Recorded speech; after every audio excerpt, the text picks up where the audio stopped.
अस्सलाम वालेकुम स्टूडेंट्स। आज हम shape of the chest wall को एसेस करने वाले हैं। ठीक है ना। एक नॉर्मल चेस्ट को, मतलब एक चेस्ट को नॉर्मल हो या एबनॉर्मल हो, हमें उस चेस्ट को एसेस करना है। ठीक है ना। इसमें दोनों चीज़ें आएंगी। तो एक चेस्ट को, नॉर्मल चेस्ट को आप कैसे आइडेंटिफाई करोगे? उसका सिमेट्री, ठीक है ना, दोनों साइड से इक्वल है। ठीक है ना। हो गया ये चीज़। कोई भी एबनॉर्मल, मतलब कोई भी लीजन, कोई भी स्कार हमारे चेस्ट वॉल पे तो नहीं ना है। ठीक है ना। कोई भी इंजरी हमारे चेस्ट वॉल पे तो नहीं ना है। हमारा चेस्ट वॉल अच्छे से एक्सपेंड हो रहा है या नहीं हो रहा है, ठीक है ना, वो भी देखना है। अब चेस्ट वॉल एक्सपेंशन को हम कैसे मेजर करेंगे? हमें कैसे पता चलेगा कि वॉल जो है, मतलब इसका जो एक्सपेंशन है, ठीक है ना, वो कैसे, मतलब आइडेंटिफाई करेंगे? सबसे पहले उसके लिए हमारे पास एक मेजरिंग टेप होना चाहिए। ठीक है ना। उस मेजरिंग टेप को हम होल्ड करते हैं बिलो द निपल्स, ठीक है ना। ठीक है ना। और उसको फिर बैक पे होल्ड करते हैं। ठीक है ना। बैक साइड पे होल्ड करते हैं। फिर उस इंडिविजुअल को, उस क्लाइंट को हम बोलते हैं कि आप धीरे धीरे डीप ब्रेथ्स लें। ठीक है ना। डीप ब्रेथ, धीरे मतलब आराम से एक ब्रेथ लें डीप। ठीक है ना। उसकी वजह से जब हम एयर को इनहेल करते हैं तब हमारा चेस्ट जो है वो एक्सपैंड हो जाता है। ठीक है ना। तो उस टाइम पे कितने सेंटीमीटर्स हमारा चेस्ट जो है वो एक्सपैंड हो रहा है, वो नोट डाउन करना है। ठीक है ना। तो जब उसको फिर उसके बाद बोलते हैं कि आप एक्सपायर करें एयर को, ठीक है ना, एक्सेल करें, तो उस टाइम पे हमारा चेस्ट का एक्सपेंशन कितना होता है। उस दौरान पे हमने देखना है कि दोनों जो सरफेसेस हैं चेस्ट वॉल की, जो दोनों साइड्स हैं, वो बराबर क्या हो रही हैं, एक्सपेंड हो रही हैं या नहीं हो रही हैं। ठीक है ना। ये भी देखना है कौन से साइड से बराबर हो रहा है और कौन से साइड से कम हो रहा है।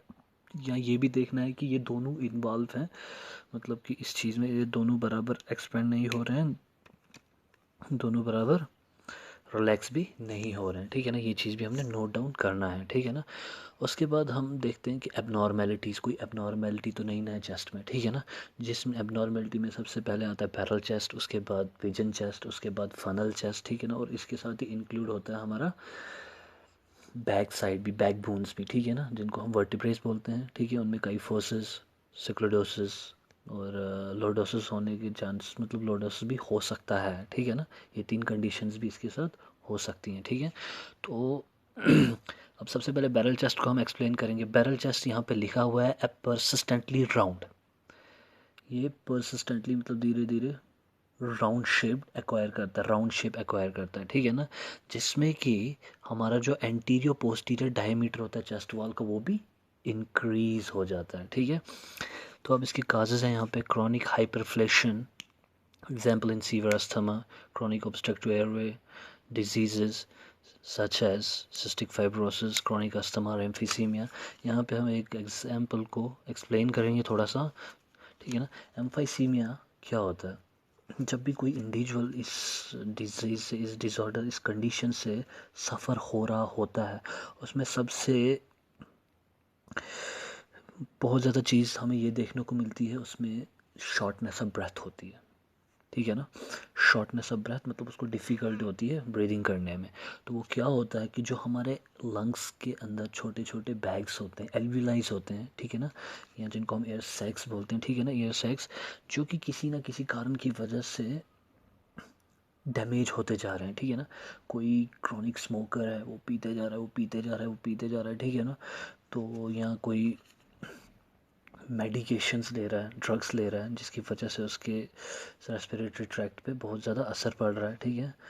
यहाँ कोई भी इन्फेक्शन, क्रॉनिक इन्फेक्शन हमारे रेस्पिरेटरी ट्रैक्ट में हुआ है, जिसकी वजह से ये सब हमारे जो क्या बोलते हैं एयर सैक्स होते हैं, वो डैमेज होते जा रहे हैं। ठीक है ना। उस डैमेज होने की वजह से ये धीरे धीरे धीरे धीरे जितने भी हमारे एयर सैक्स होते हैं, एल्विलाइज होते हैं, वो धीरे धीरे क्या होने लगते हैं, वीक होने लगते हैं। ठीक है ना। वीक होने के बाद जितना जितना ही ज़्यादा वीक हो रहा है, वीक हो रहा है, वीक हो रहा है, तो उतना ही ज़्यादा जल्दी ये रप्चर हो जाते हैं। ठीक है ना। अब आपको पता है ये एयर बैग्स, ये एयर सैक्स, ये छोटे छोटे बैग्स की तरह होते हैं जिनमें हमारा एयर फिल होता है। ठीक है ना। तो अब यही जब फट गए, ठीक है ना, यही जब नहीं रहे वहाँ पे, जो हमारा एयर जब जा रहा है उसके बाद, ठीक है ना, तो वो क्या, वो एक बड़ी सी क्या बोलते हैं उसको, एरिया हमारे एयर के लिए बनाता है, ठीक है ना।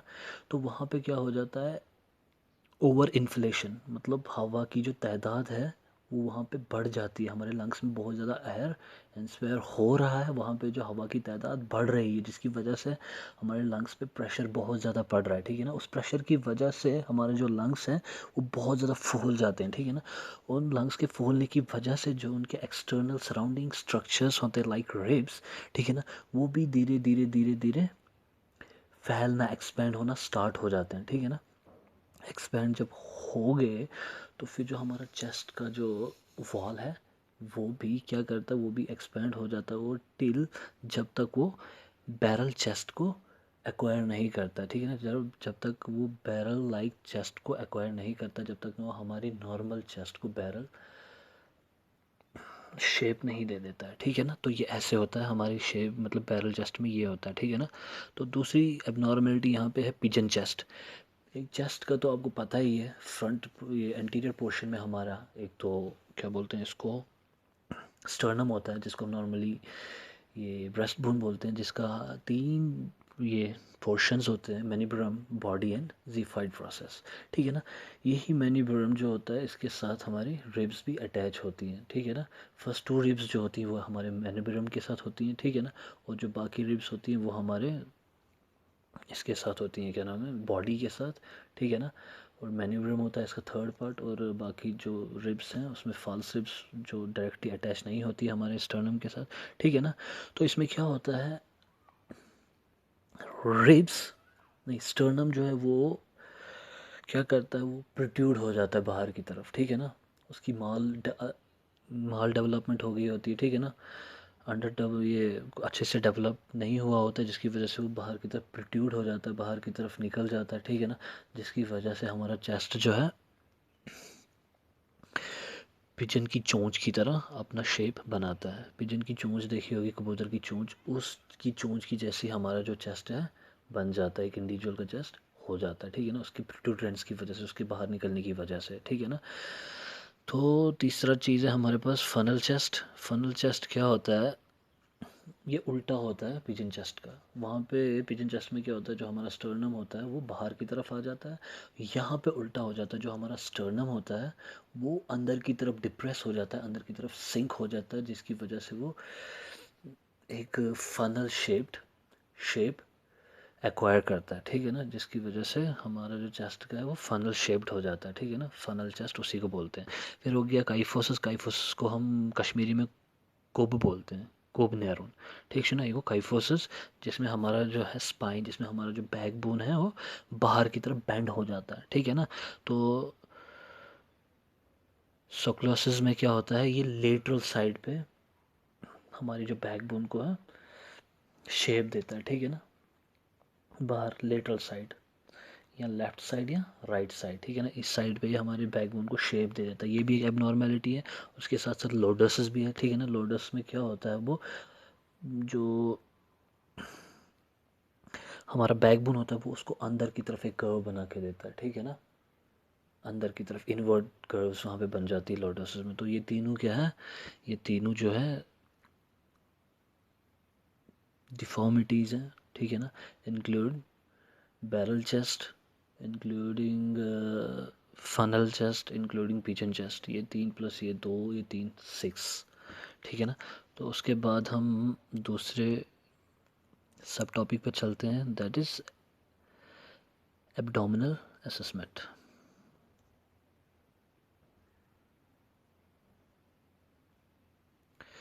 तो अब एग्जामिनेशन ऑफ द एब्डोमेन, हमारे पेट का असेसमेंट हम कैसे करते हैं, ठीक है ना। इनिशियली हम देखते हैं, सबसे पहले क्या देखते हैं, कोई एक्सटर्नल स्कार तो नहीं ना है, ठीक है ना। कोई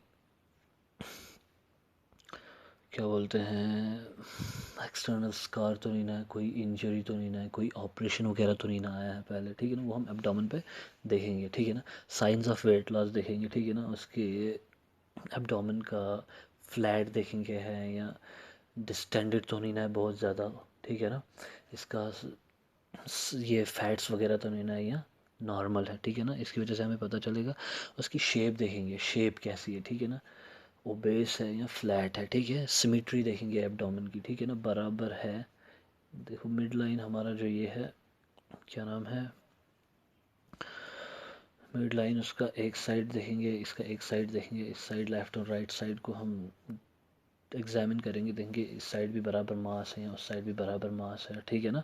तो वो भी हम चेक करेंगे। उसके बाद एब्डोमिनल डिस्टेंशन, ठीक है ना। एब्डोमिनल डिस्टेंट कब होता है, इसके लिए हमारे पास 5 F's को हमने याद रखना है, ठीक है ना। 5 F's को हमने याद रखना है। उसमें सबसे पहले फ्लैटस। फ्लैटस हो गया जब भी हमारे एब्डोमेन में, जब भी हमारे पेट में कोई गैस वगैरह एक्यूमुलेट हो जाता है, उस गैस की वजह से हमारा एब्डोमेन जो है बहुत ही मतलब डिस्टेंट हो जाता है, आगे की तरफ निकल जाता है, ठीक है ना, बड़ा पेट हो जाता है, ठीक है।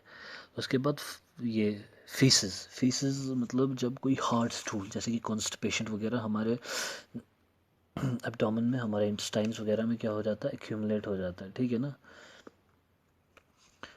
एक्यूमुलेट तो नहीं बोलेंगे, जब कॉन्स्टिपेशन हो गया, ठीक है ना, जब हमारा स्टूल हार्ड हो जाता है, ठीक है ना, तो उस टाइम पे भी हमारा पे ये जो एब्डोमेन है वो भी डिस्टेंट हो जाता है, ठीक है ना, हार्ड हो जाता है और बाहर की तरफ आ जाता है, ठीक है ना। तो तीसरा एफ है फीटस। जब कोई भी वुमेन एक फीटस को कैरी करती है इंट्रायूट्राइन कैविटी में, उस टाइम भी पेट जो है बाहर आ जाता है, ठीक है ना। और फैट्स, जबकि बहुत ज़्यादा सबक्यूटेनियस फैट्स का जो एक्यूमुलेशन, सबक्यूटेनियस फैट जब बहुत ज़्यादा एक्यूमुलेट हो जाता है हमारे एब्डोमिनल मास में, हमारे एब्डोमिनल मास में, ठीक है ना, उस टाइम भी हमारा पेट बाहर की तरफ होता है। एंड मोस्ट इम्पॉर्टेंटली फ्लूइड जब एक्यूमुलेट हो जाता है हमारे एब्डोमेन में, जिस कंडीशन को हम एसाइटिस बोलते हैं। अगर एसाइटिस के पेशेंट को आपने देखा होगा, उसका पेट इतना ज़्यादा बाहर आ जाता है, इंसान को लगता है ये अभी फट जाएगा, ठीक है ना। वाटर मतलब बहुत ही ज़्यादा फ्लूइड्स के पेट में एक्यूमुलेट हो जाता है, जिसकी वजह से उसका पेट बहुत ज़्यादा डिस्टेंड हो जाता है, ठीक है ना। लगता है कि ये अभी फट जाएगा इसका पेट, ठीक है। तो उसके बाद हम इसके सब टॉपिक पे चलेंगे।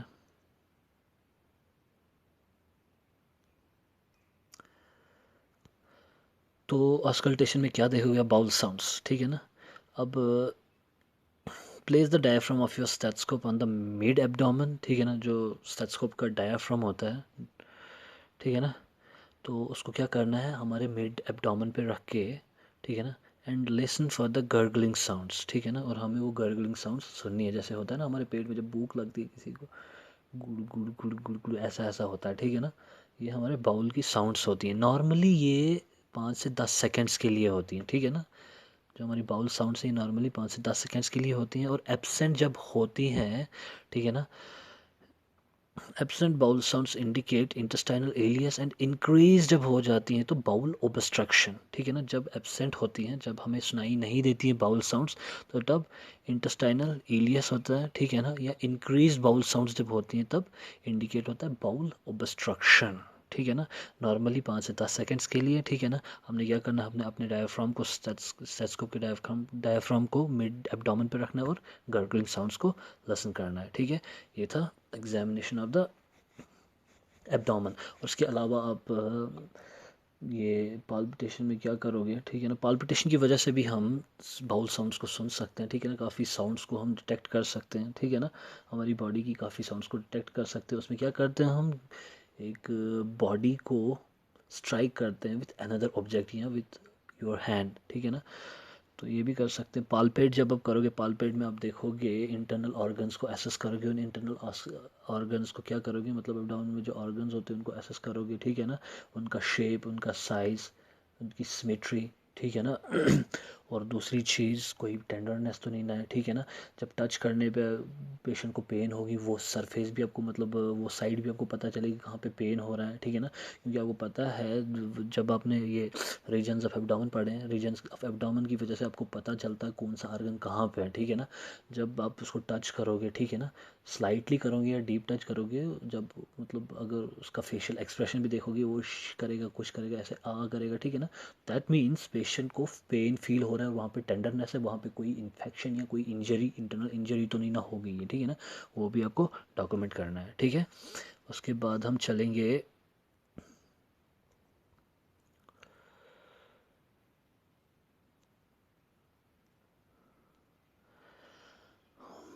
मस्क्यूलोस्केलेटल सिस्टम, वाह, मस्क्यूलर मसल्स एंड स्केलेटल, हमारे जो बोन्स हैं उनका असेसमेंट, ठीक है ना। पोस्चरल कर्व्स, ठीक है ना, नॉर्मल अगर होंगी, अगर हमारा जो बैकबोन होगा स्ट्रेट है, that means it's okay, it's normal, ठीक है ना।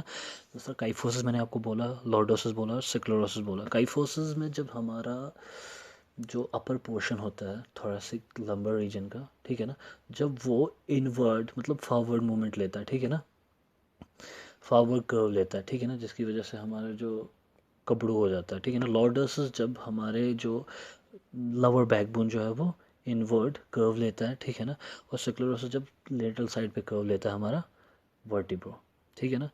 तो मसल टोन कैसा है, नॉर्मल है, हाइपरटोनिया, हाइपोटोनिया है, फ्लैस्ड है, स्पास्टिक है या रिजिड है, ठीक है ना। हमारे मसल्स की टोन हाई है, हमारे मसल्स की टोन जो है लो है, फ्लैस्ड है, अकड़ी हुई है, या स्पास्टिक, स्पाज्म होता है, ठीक है ना, मतलब वो जब हम काफ़ी देर तक बैठते हैं तो हमारे वो मसल्स में स्पाज्म जैसा आ जाता है, करंट जैसा होता है, ठीक है ना, या बहुत ही ज़्यादा सख्त है, ठीक है ना। तो मसल स्ट्रेंथ क्या है, मसल स्ट्रेंथ नॉर्मल है, वीकर देन नॉर्मल है, या हाइपर एक्टिव है, ठीक है ना, ये भी आपने देखना है। तो अब अपर एक्सट्रीमिटीज़, ठीक है ना, अपर एक्सट्रीमिटीज़ होगी हमारी आर्म्स एंड लोअर एक्सट्रीमिटीज़ हो गई हमारे थाई, लेग्स, फोर आर्म, ठीक है ना, ये हमारे अपर एक्सट्रीमिटीज़ में आते हैं। तो सिमेट्री देखनी है, सिमेट्रिकल है, असिमेट्रिकल है, दोनों हाथों को ऐसे फैला के आपने देखना है, ठीक है ना। कोई इंजरी, कोई मतलब एक्स्ट्रा मास या कोई भी टेंडरनेस या कोई भी रेडनेस, इन्फेक्शन वगैरह आप देखोगे सबसे पहले, ठीक है ना, उसकी उंगलियां खोल के देखोगे, ठीक है ना, उसके जो, ठीक है ना, ये सब देखोगे, ये दोनों हाथ बराबर है या नहीं है, ठीक है ना। उसके बाद देखोगे आप कोई भी चीज़ मिसिंग तो नहीं ना है, नेल्स, ठीक है ना, कोई भी मतलब हमारी उंगलियों में कोई ये इन्फेक्ट, ये ना मतलब एलर्जी वगैरह तो नहीं ना हुई है, ये सब देखोगे आप, दोनों में सिमेट्री देखोगे आप, ठीक है ना, बराबरी देखोगे, ठीक है ना। उसके बाद range of motion, range of motion हो गया, देखो हमारे जॉइंट्स की एक ख़ास बात होती है, ठीक है ना, इन जॉइंट्स की वजह से हम मूवमेंट कर सकते हैं, डिफरेंट डिफरेंट मूवमेंट्स, ठीक है ना। फ्लेक्शन हो गया, एक्सटेंशन हो गया, ठीक है ना, इनवर्ड मूवमेंट हो गई, एवर्ड मूवमेंट हो गई, ठीक है ना, क्या बोलते हैं इसको, सरकमडक्शन हो गया, ठीक है। ये बहुत सारी मूवमेंट्स है, ठीक है ना। तो इन जॉइंट्स की वजह से हम काफ़ी ज़्यादा मूवमेंट्स कर सकते हैं, ठीक है ना। अब हमसे मतलब सबसे ज़्यादा मूवमेंट किस चीज़ में होती है, मतलब हमारे पास होते हैं ना जॉइंट्स, हिंग जॉइंट हो गया, क्या और क्या बोलते हैं इसको, बहुत सारे जॉइंट्स होते हैं, इसमें इंक्लूड सबसे ज़्यादा होता है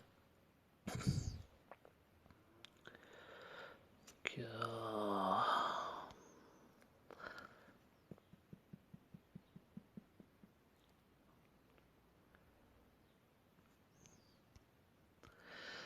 तो मूवमेंट के लिए सबसे ज़्यादा मतलब जो अच्छी मूवमेंट, जो सबसे ज़्यादा मूवमेंट के लिए एक जॉइंट रेस्पॉन्सिबल है, दैट साइनोवियल जॉइंट, ठीक है ना।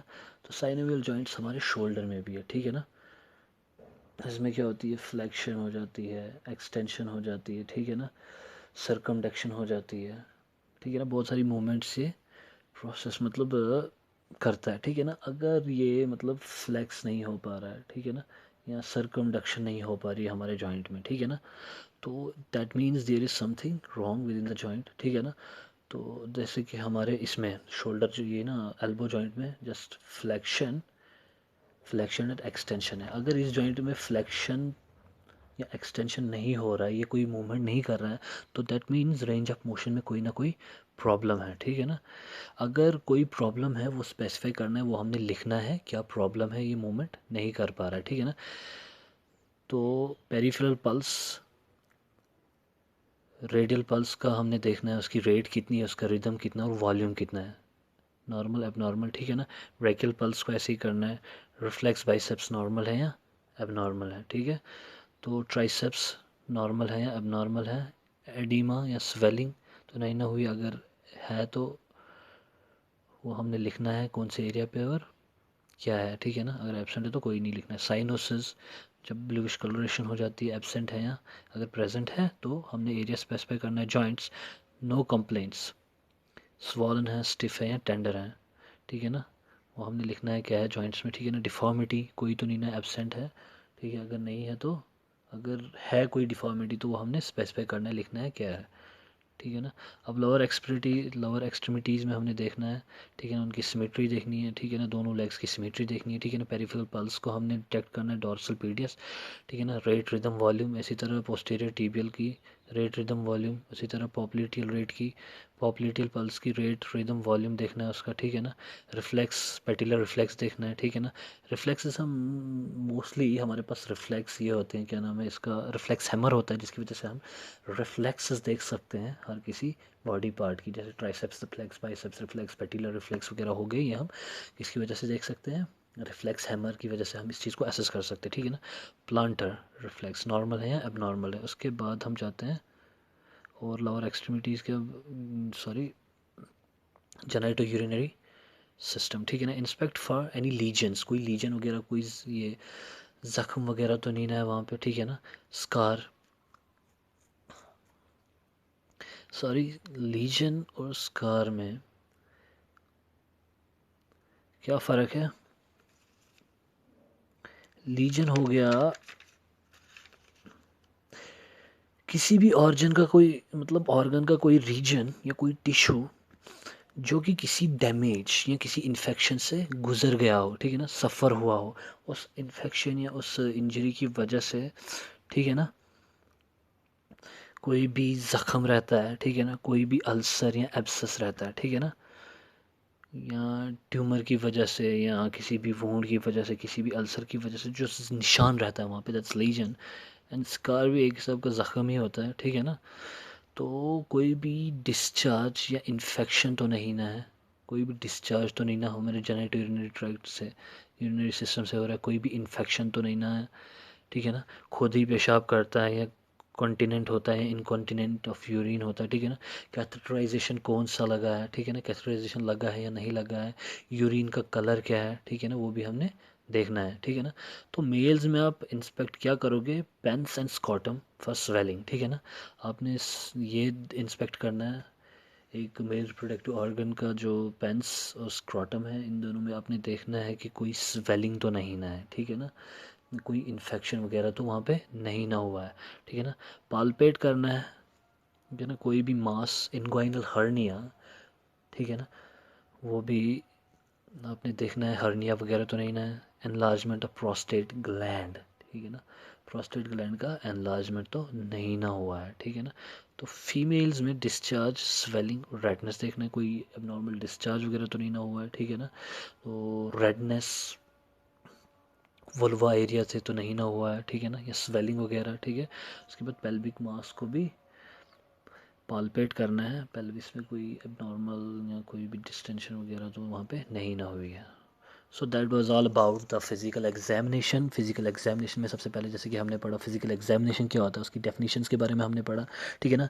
फिर कौन कौन सी अप्रोच हमने फॉलो करनी है while performing the physical examination, and then purposes क्या क्या, हम फिजिकल एग्जामिनेशन क्यों करते हैं, ठीक है ना। फिजिकल एग्जामिनेशन के बाद हमने 4 मेथड्स पढ़े, जिसमें inspection, palpation, percussion and auscultation होते हैं, ठीक है ना। तो हमें मतलब कब कब ज़रूरत पड़ती है, पालपेट कब करते हैं, इंस्पेक्ट कब करते हैं, ठीक है ना, परकशन कब करते हैं, ऑस्कल्टेशन कब करते हैं, ठीक है। उसके बाद हमने एक एक को डिफ़ाइन किया, ठीक है ना। तो उसके बाद जनरल सर्वे पे आगे, जनरल सर्वे पे हमने बहुत सारी चीज़ें पढ़ी, ठीक है ना। हाइजीन पढ़ा, कॉन्शियस पढ़ा, ओरिएंटेशन पढ़ा, ठीक है ना। और हेल्थ कैसी है इसकी, नरिशमेंट कैसी है, ये सब पढ़ा हमने, ठीक है ना। फिर हम धीरे धीरे धीरे from head to toe start करना हो गया। जैसे इंटीग्यूमेंट हमने पढ़ा, इंटीग्यूमेंट में हमारे नेल्स आते हैं, हमारी स्किन आती है, एंड देन हेयर्स आते हैं, ठीक है ना। फिर उसके साथ साथ हम हेड पे चले गए, स्कैल्प देखा हमने, फेस देखा, ईयर, नोज़, माउथ, फेरिंग्स, ठीक है ना। उसके साथ ही हम नेक पे आ गए, ठीक है। नेक के साथ साथ हम फिर ये चेस्ट पे आ गए, ठीक है ना, चेस्ट पे एब्डोमेन, एब्डोमेन के बाद फिर हम एक्सट्रीमिटीज़ पे आ गए, अपर एक्सट्रीमिटीज़ एंड लोअर एक्सट्रीमिटीज़, फिर हम यूरिनरी ट्रैक्ट पे आ गए, जिसमें हमने क्या देखा, हमने मेल रिप्रोडक्टिव ऑर्गन्स को एसेस करना है और फीमेल रिप्रोडक्टिव ऑर्गन्स को एसेस करना है। Thank you very much.